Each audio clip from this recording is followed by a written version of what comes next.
Got milk?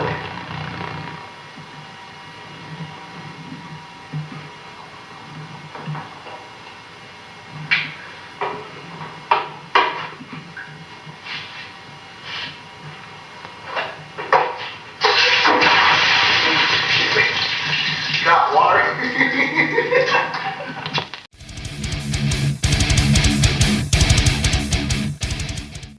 What up, peeps? It is week 11, and you need to keep an eye on my left hand this week because note how I have to set up here for the squats. I have to put my hand on the bar backwards, so the back of my hand on the bar, so I can bend my arm while I'm getting into position, then flip it over, and then I'm ready to squat. Oh man, it's just tragic. Although it actually is kind of cool because it's one of those, figured out a way around the problem so that we could still squat, which is excellent. So this week was pretty much figuring out what can still be done without causing immense pain, and that basically boiled down to squats, deadlifts, and fortunately chin-ups, because when I started to make the log for this week, I noticed that if I'd hit my normal chin-up count for this week, we're going to hit a big round number. I was like, ooh, that would be great if we can pull that off. So that ended up being the case, where I ended up doing underhand grip, so like chin-ups, I guess you would call it. I guess with the overhand grip, most people would call that pull-ups.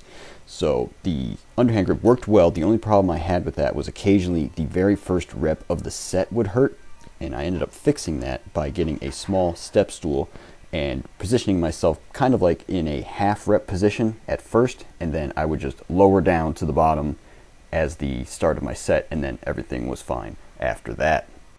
One thing I did this week that was out of an abundance of caution was to use wrist straps on my deadlifts. I was not sure if the one hand under grip on the deadlift was part of the cause of my problem, so just in case it was, I used the wrist straps, which allows me to do double overhand on all the deadlifts, and I like this so much I may end up continuing this into the future, because when you take the grip out of it, you can lift more weight. Shocker.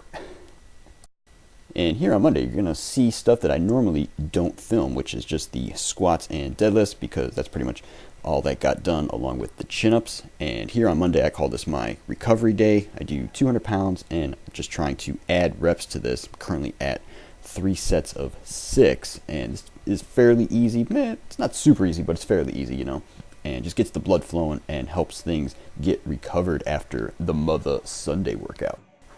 Something else that's been going on this week is a little bit of calorie cutting. Reason is not only because my workouts have been cut down a little bit, but mostly because this coming weekend is Easter weekend, and I will be traveling and then stuffing my face with epic amounts of food, and I will have absolutely no idea, other than to say a lot, of how many calories is actually going in, right?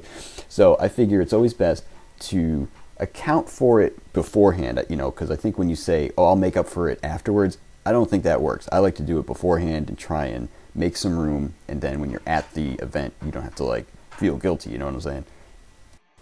Oh, here we go, people. Beast mode. Empty bar on the bench. First rep, got to be a little careful just to see how the arm responds. But once I got that one done, able to crank out 10 good reps for 3 sets. Love it. Getting that movement medicine in. Although it was pointed out to me recently that movement is not medicine.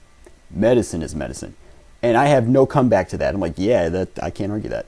Medicine is medicine. Anyway, got to be a little careful getting up. But of course, we got to hit that flex. Yeah!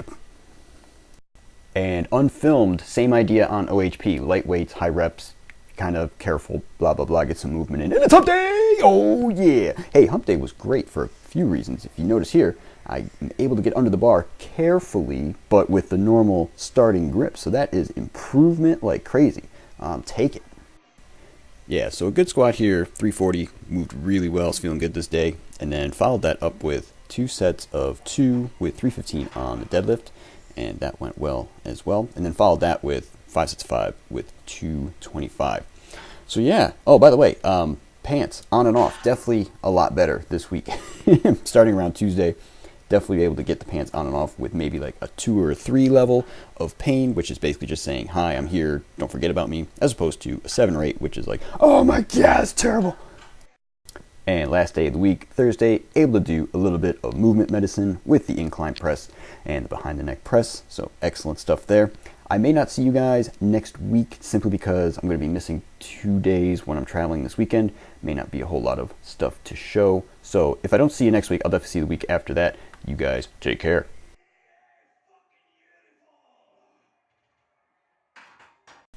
And volume update for week 11. Yeah, obviously the bench and the shoulders took a huge hit in volume, but actually the overall volume, 131 for the week, not too bad. And the 2018 goals update screen, yeah, super injured. Bleh, that stinks. But we did hit 3,000 on the nose for the 12K chin-up challenge, so 1/4 of the way through that one. And for the 8 million pounds challenge for the year, 1.81 million, also really close to 1/4 of the way through. And last but not least, the diet day screen. Yeah, the calorie numbers are inaccurate because I have been cutting some calories out. However, they're about to be massively filled back in, so I'm just kind of saying it's a wash. I don't know. But anyway, the body weight for this week up 0.47 pounds to 144.4. So that is good. All right, people, I'll catch you next time I see you. Take care. Bye.